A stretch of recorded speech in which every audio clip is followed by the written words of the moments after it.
హీరోలు కొత్త కొత్త కథలు ఎక్స్పెక్ట్ చేస్తున్నారు. ఎక్స్పెరిమెంట్లు చేయడానికి రెడీ అవుతున్నారు. వాళ్ళని ఇంప్రెస్ చేసేలా అంతకు మించి కొత్త కంటెంట్తో డైరెక్టర్లు రెడీగా ఉన్నారు. చేస్తున్న సినిమాలు గ్యారంటీగా హిట్ అంటూ ఫుల్ కాన్ఫిడెంట్గా ఉన్నారు ఈ యంగ్ డైరెక్టర్లు. ఒక్క క్లైమాక్స్ సీన్ కోసం ఏకంగా 8 కోట్లు ఖర్చు పెట్టారంటే ఏ స్టార్ హీరో సినిమానా అనుకుంటున్నారు జనాలు. కానీ అది చిన్న హీరో నిఖిల్ సినిమా స్వయంభూ అంటే అందరూ ఆశ్చర్యపోతారు. భరత్ కృష్ణమాచారి అనే యంగ్ డైరెక్టర్ మైథాలజీ టచ్తో పవర్ఫుల్ మూవీగా స్వయంభూ సినిమాని తెరకెక్కిస్తున్నాడు. ఇప్పటికే భారీ గ్రాఫిక్స్, మేకింగ్స్తో ఆడియన్స్ని ఇంప్రెస్ చేస్తున్న ఈ డైరెక్టర్ సినిమాని ఇంకే రేంజ్లో చేస్తున్నాడో అని వెయిట్ చేస్తున్నారంతా. మురళీ కిషోర్ అబ్బూరు వినరో భాగ్యము విష్ణు కథ అనే చిన్న సినిమాని కిరణ్ అబ్బవరంతో చేశాడు. నిజానికి ఈ డైరెక్టర్ గురించి మొన్నటి వరకు కూడా పెద్దగా ఎవరికీ తెలియదు కూడా.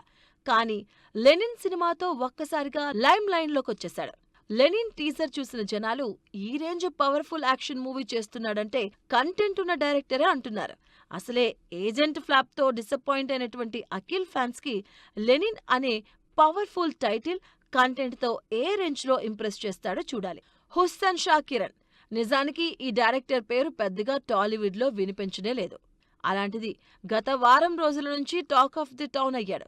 కంప్లీట్ కామెడీ ఎంటర్టైనర్ చేసే శ్రీవిష్ణుతో మృత్యుంజయ్ అంటూ పవర్ఫుల్ మూవీ అనౌన్స్ చేసిన ఈ యంగ్ డైరెక్టర్ లేటెస్ట్గా రిలీజ్ చేసినటువంటి గ్లింప్స్తో హైలైట్ అయ్యాడు. ఇంటెన్స్ స్టోరీతో ఆడియన్స్లో ఇంట్రెస్ట్ క్రియేట్ చేశాడు.